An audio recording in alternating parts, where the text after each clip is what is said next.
Assalamualaikum warahmatullahi wabarakatuh. Saya Siti Komariah dari Fakultas Agama Islam, Program Studi Ilmu Al-Quran dan Tafsir, Universitas Ibnu Khaldun Bogor. Di sini saya akan mempresentasikan hasil rangkuman saya untuk memenuhi UTS Mata Kuliah Ulumul Quran dengan dosen pengampu Al-Ustadz Dr. Ahmad Alim, LC, MA. 6 materi yang akan dibahas. Yang pertama, Al-Quran sebagai kitab wahyu. Kedua, asbabun nuzul. Ketiga, nasikh dan mansukh. Keempat, permisalan dalam Al-Quran. Kelima, muhkam dan mutasyabbih dalam Al-Quran. Keenam, i'jaz Al-Quran. Materi pertama, Al-Quran sebagai kitab wahyu. Al-Quran adalah kitab tanzil yang diturunkan baik lafaz maupun maknanya dari Allah Subhanahu wa taala, dan Allah sendiri yang langsung menjaga keaslian Al-Quran, bukan dari produk bumi maupun produk budaya. Inna nahnu nazzalna dzikra wa inna lahu lahafizun. Keautentikannya sampai hari kiamat. Artinya, Al-Quran tidak akan berubah dan tidak akan menyimpang walau ada sejuta umat yang mencoba menyelewengkan Al-Quran. Kodifikasi Al-Quran berlangsung sangat ketat, bukan sekadar dibukukan, tetapi melalui hafalan, saksi, tulisan, dan tradisi sanad. Materi kedua, asbabun nuzul. Asbabun nuzul adalah peristiwa yang terjadi pada masa Nabi Shallallahu Alaihi Wasallam yang menyebabkan suatu ayat turun mengenainya, baik sebagai penjelasan hukum ataupun pengungkapan fakta-fakta dan berita tertentu. Kemudian, dalam pendapat ulama, Imam Asyuti, Imam Az-Zarqani, dan Makna Al-Qatan, dapat disimpulkan bahwa definisi secara terminologi asbabun nuzul mencangkup dua hal. Pertama, terjadinya suatu peristiwa yang kemudian direspon oleh turunnya ayat. Kedua, suatu peristiwa berupa pertanyaan sahabat ataupun orang lain kepada Nabi Shallallahu Alaihi Wasallam yang dijawab langsung oleh turunnya satu ayat atau beberapa ayat Al-Quran berupa penjelasan hukum atau penyelesaian masalah.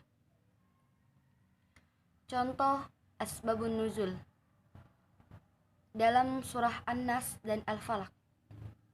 Surat ini turun ketika Nabi terkena sihir oleh orang Yahudi yang bernama Labid bin Al-Asam Al-Yahudi. Nabi terkena sihir bukan berarti Nabi itu lemah, bukan berarti Nabi itu tidak kuat, tapi sebagai penjelas untuk umat. Dan dua surah ini adalah surah Muawwidatain, yaitu dua surat perlindungan. Materi ketiga, nasikh dan mansukh. Dalam Al-Quran, nasikh dan mansukh berbicara tentang hukum syariat. Ada hukum yang diganti atau dihapus.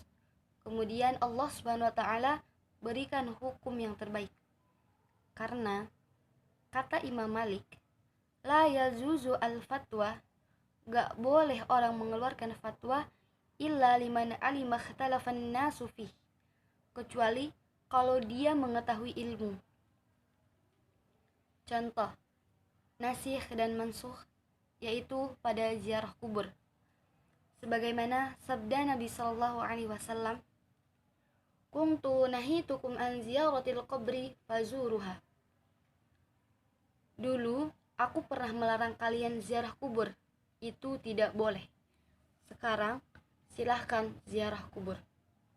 Nah, dulu yang asalnya nggak boleh itu namanya mansukh, dan yang sekarang boleh itulah namanya nasikh. Inilah yang disebut dengan nasikh dan mansukh. Materi keempat, permisalan dalam Al-Quran. Permisalan itu untuk mengaktualisasikan sesuatu yang masih abstrak, supaya menjadi konkret. Kalau permisalan itu sekedar mulahadhah hasanah, nasihat, maka nasihat dengan pendekatan permisalan itu lebih mengena, lebih meresap di dalam jiwa seseorang. Contoh amsal atau permisalan di dalam Al-Quran, Surah Al-Jumu'ah ayat 5, yaitu berisi perumpamaan orang-orang yang diberi amanah oleh Allah Subhanahu wa taala berupa Taurat. Kemudian ia tidak mau memikul Taurat. Permisalan ini seperti himar, yaitu keledai, membawa kitab-kitab tebal. Adapun tujuan permisalan yaitu supaya bisa menyentuh jiwa orang yang mendengar dan membacanya. Materi kelima, muhkam dan mutasyabbih di dalam Al-Quran.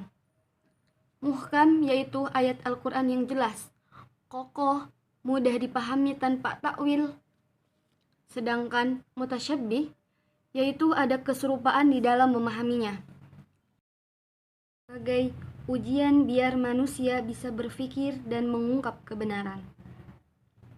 Hikmahnya yaitu supaya ayat yang sudah jelas yang tidak memerlukan takwil lagi dan ayat-ayat yang memerlukan tafsir, memerlukan pendahuluan, sehingga orang tertarik belajar lebih mendalam terhadap ayat-ayat Allah di dalam Al-Quran. Oleh karena itu, belajar mendalami supaya sampai menjadi orang yang ar-rasikhuna fil ilmi, yakni ilmu yang mendalam, ilmu yang mendarah daging, sehingga mampu mengungkap lafaz dan makna kandungan di dalam Al-Quran. Maka, kata Imam Al-Baghawi, sebagai seorang ilmuwan harus menempuh 4 langkah berikut, yakni at-taqwa bainahu wa bainallah, at-tawadu' bainahu wa bainal khalqi, az-zuhudu bainahu wa bainad dunya, al-mujahadah bainahu wa baina nafsih. Yakni taqwa, tawadu', zuhud, dan mujahadah. Materi keenam yaitu i'jaz Al-Quran.